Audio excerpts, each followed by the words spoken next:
Hey there, it's Dustin Guthrie. I'm back with another video on another stunning day here in Southwest Florida. And I've been in the real estate business here in Southwest Florida for almost 20 years, and I get constantly asked by folks up north about the weather down here. Is it really all that hot and terrible in the summertime, or how do we handle things here when the weather's not so great like it is today? And so I thought in today's video, I'd just kind of briefly touch on what the weather looks like on an annual basis here. I'll give you some of the good, bad, and the ugly. Go over with you some of the average temps and what to expect in both the spring and the winter time, as well as the summer and fall. And then I'll also touch on the hurricanes. I'll give you some stats on the hurricanes, at least as it pertains to Southwest Florida, that maybe you're not as familiar with. So if you are worried about those hurricanes, make sure you stay to the end, because I've got some good information on there for you. By the way, if you don't know who I am, my name is Dustin Guthrie. I'm, like I said, a near 20-year real estate broker here in Southwest Florida. I cover Cape Coral, Punta Gorda, Fort Myers, Bonita Springs, even go down to Naples occasionally. And I do a video like this every single week, at least one of them, sometimes two. But I try to create some good informative videos for you on this channel. So if you're not subscribed to the channel, reach over and hit that subscribe button, because I think you'll get a lot out of being subscribed to this channel. I like to put out a lot of valuable content for you in the hopes that when it does come time that you need a realtor here in Southwest Florida, whether you're buying or selling a place, maybe you'll think of me and remember these videos and reach out. My contact information is down there in the description of this video. You can call, text, or email me anytime. There's also a link down there where you can schedule a one-on-one Zoom appointment if you'd prefer to go that route. So I really would appreciate talking to you, and by all means reach out. So that being said, let's get right into the good, the bad, and the ugly of weather here in Southwest Florida. So of course, it's no secret that the winter and the spring are the better weather months here in Southwest Florida. And it's one of the reasons that our population increases by about 35%, or about a third, in the winter and the spring with all the snowbirds out here. And if you don't believe me, just run down here to Pine Island Road and drive down the road in the middle of the day and tell me you don't notice the difference between now and in the middle of summer. But obviously the weather's the best these months of the year. It's a little windier this time of the year, but the average temps are in the middle to upper 70s for the most part. Occasionally it'll tick up into the 80s, the lower 80s, and occasionally it'll dip down into the 60s or so. Average lows are usually in the middle of the night, and they can be 50s and 60s range. So it's really overall very, very pleasant. It certainly doesn't get down below freezing. Maybe only once every couple of years will I actually see it dip into the lower 30s like that.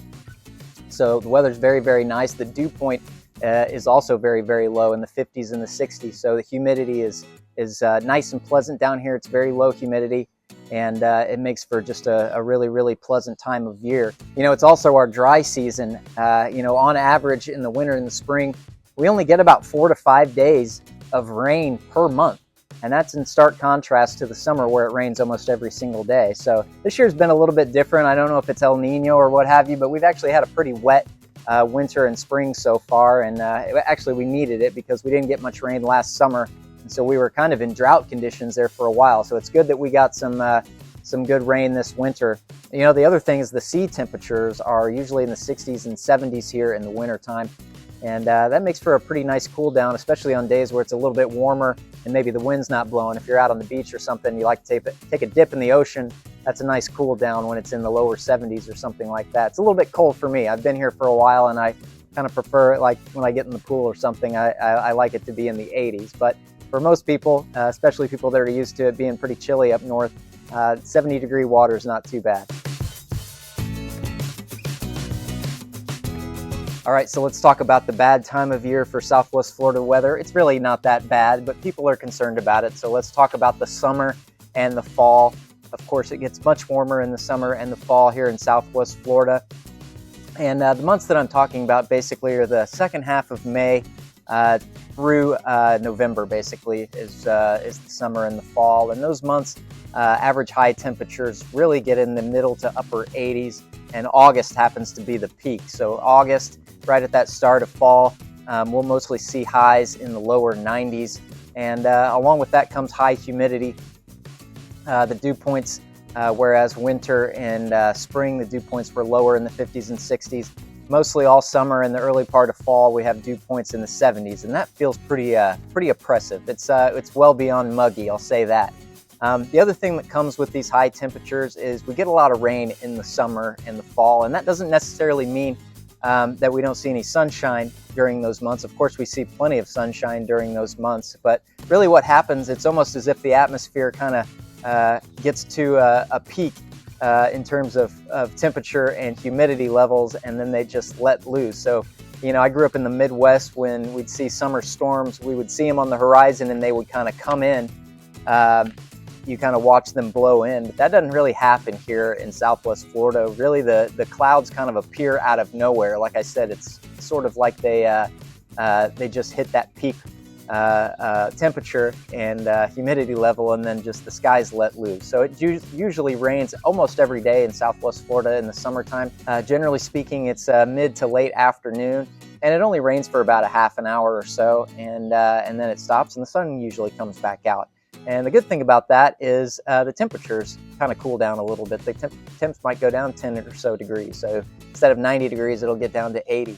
But of course, the humidity will still be high after those rainstorms. But the rainy season, as we call it, is definitely in the summer and the fall.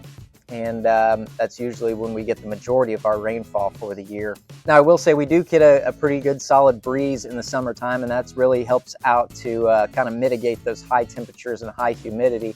But it's not quite as windy as it is in the wintertime.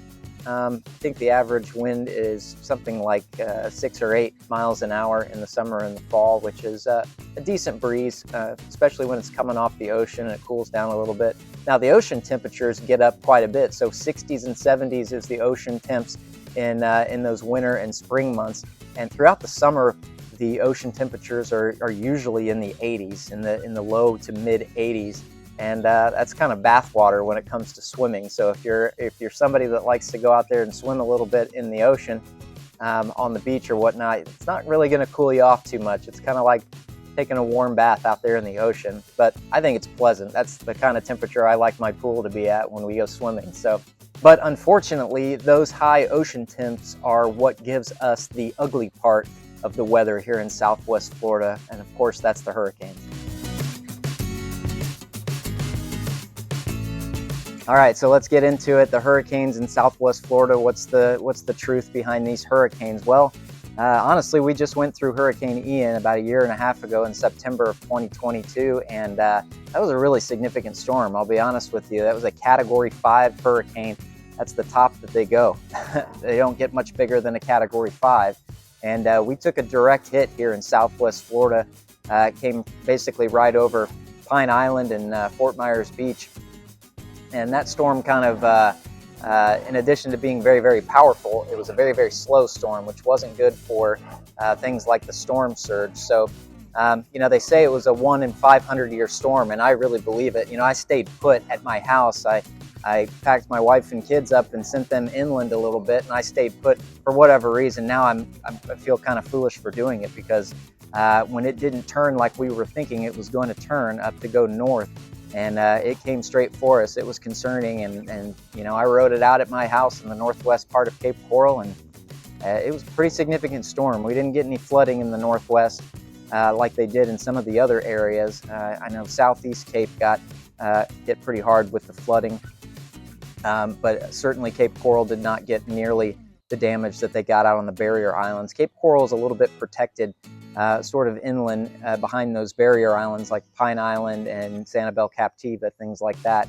And so we still got all the wind and everything like that, but the storm surge wasn't quite as bad as it was out on the islands. And just feel terrible for those folks out in Fort Myers Beach and Sanibel, because they got I think it was a 13 or 14 foot storm surge. And a lot of those older properties, they're not built up on stilts like they're required to be now out on the islands. And so those old homes that were built in the 1950s, 60s, 70s that were sitting on the ground just got completely washed out. And you went out there and it looked like, you know, Hiroshima or one of those bombed out cities in World War II. It was pretty terrible.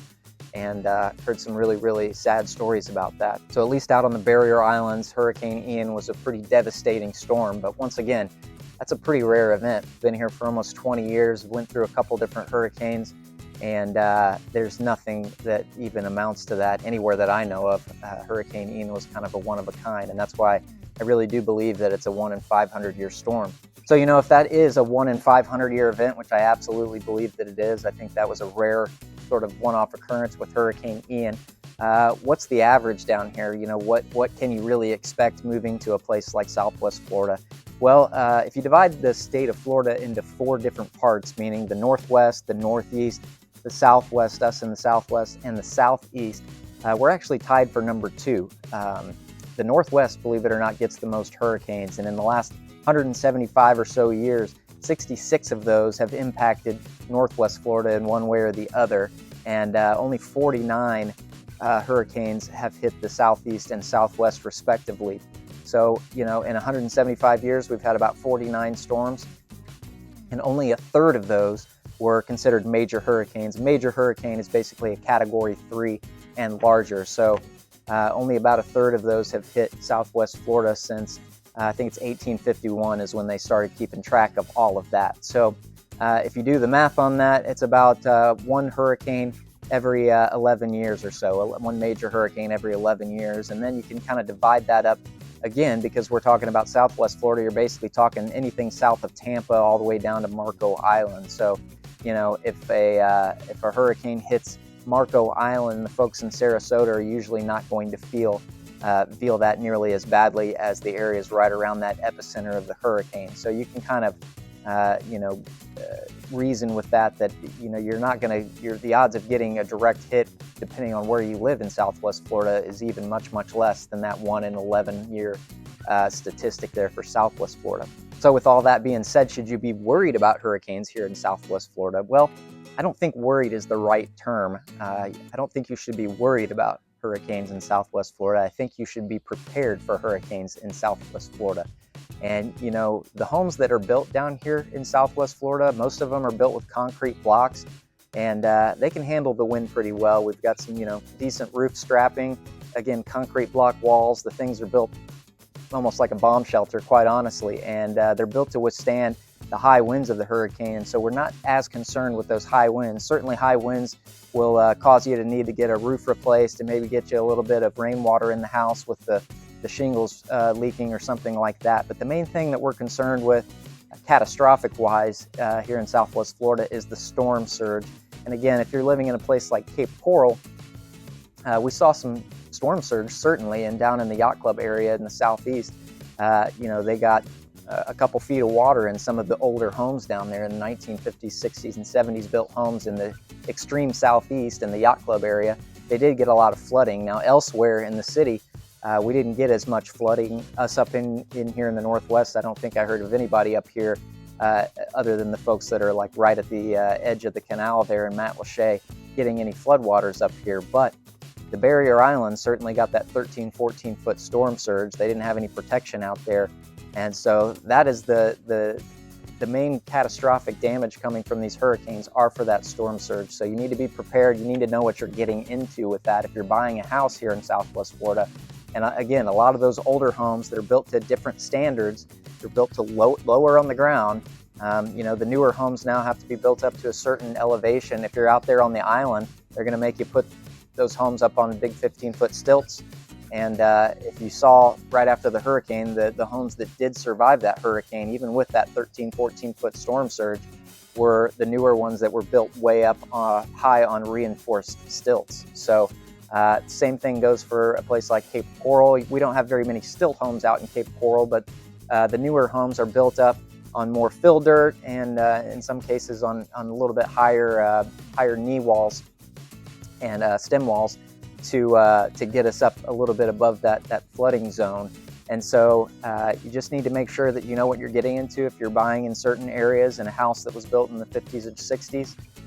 Number one, you're probably not going to be as safe from that storm surge. And number two, as a result of that, you're going to have much, much higher rates of flood insurance out there. So that's just one of those things that you need to have a qualified realtor that's been doing this a long time like myself to kind of guide you through what areas to kind of look at and what to be careful of, whether it's, the elevation of the homes. And I check every elevation of every buyer that I work with. I'm checking on elevations before we move forward with the purchase. just specifically for that reason, not only because of the safety issues, but also because you want to get as many discounts as you can, frankly, on insurance, whether it's windstorm insurance or flood insurance. So the bottom line with hurricanes, no, don't be worried about hurricanes. It is something that we have to deal with here in Southwest Florida, but you need to be prepared. And as long as you're prepared and you know what you're getting into, I think you'll be just fine in regards to the hurricanes. And don't be like me. If a Category 5 is coming towards us, maybe get in the car and head inland a little bit. I think I was pretty foolish for sticking around. All right, so we've talked about some of the pros and cons. We've weighed out how nice it is in the winter and the springtime here in Southwest Florida. We've talked about how hot and muggy it is in the summertime, and we've gone over some of the hurricane issues that we do have to deal with here in Southwest Florida. So when everything is all said and done, is it worth living here? Is it really worth considering a move to Southwest Florida? Maybe you're in the Midwest or maybe the Northeast or something like that. And at least I can only answer for me, but I can tell you unequivocally the answer is yes in my situation. I moved here nearly 20 years ago. I'm originally from Indianapolis, Indiana, and I've really never looked back. I've never reconsidered my move here to Southwest Florida, even during the months following Hurricane Ian, even during all of the hot summers that I've been through down here. I've never second-guessed moving here. The pros definitely outweigh the cons for me. And coming from Indiana, I could probably deal with the cold weather for a few months out of the year. I don't like cold at all, but I could probably get through a winter or two of that cold weather. But the one thing that I really couldn't deal with up there in Indiana was just not seeing the sun for 6 months at a time. That's what we have to deal with in Indiana. During those winter months, the sun really doesn't come out much at all. And we've got 355 days of sunshine down here in Southwest Florida. And I'll tell you, that goes a long way for your overall well-being when you can be exposed to that much sunshine down here. And so at least for me, I've never looked back. I've never reconsidered my move here to Southwest Florida. And I've seen clients, I've helped clients move to this area, and in a couple of years they decide to move either back up north all the way or maybe move to North Carolina because they don't like the hurricanes and the hot summers. But they're pretty rare overall. I would say maybe 1 out of 40 or 50 do that, and that's pretty good odds if you're playing the odds. So if I'm playing the odds with you, you're watching this maybe from the Midwest or something like that, my guess is you're going to really enjoy it down here just the way I have, and that's just kind of borne out in the statistics of the folks that are moving down here. So if you are planning to move to Southwest Florida, if you're moving to Punta Gorda, moving to Fort Myers, you're moving to Cape Coral, or even if you're moving to Naples or Fort Myers Beach or Sanibel, I really hope that you'll reach out to me. I've actually got a relocation guide that I'd like you to have, and if you leave me a comment down there asking for that relocation guide, I'll send you a link where you can download it for free. Just something else that I'd like you to have to create some value for you, in the hopes that you'll reach out to me when you do have a need, if you're buying a place or even if you're selling a place here in Southwest Florida. I can tell you, as the years progress and as this area grows and grows, and we have issues like insurance that need to be navigated, it's more and more important for you to have a really qualified realtor on your side to help you navigate through those processes, especially if you're not from the area and you're not familiar with what you need to look out for in the first place and how you need to navigate those things. So by all means, reach out to me. My contact information is on the screen right now, but you can also see it down there in the description of this video. You can call, text, or email me anytime. Thank you so much for being here. I really hope you'll hit that subscribe button and be subscribed to this channel. I do one of these videos every single week, and I'd love to have you as a subscriber. And while you're there, maybe hit that like button. Maybe hit that like button as well. It really helps me out and gets my videos out in front of a few more people that are interested in this area. So thank you again for watching. I hope to hear from you, and I'll see you in the next video here in a few days.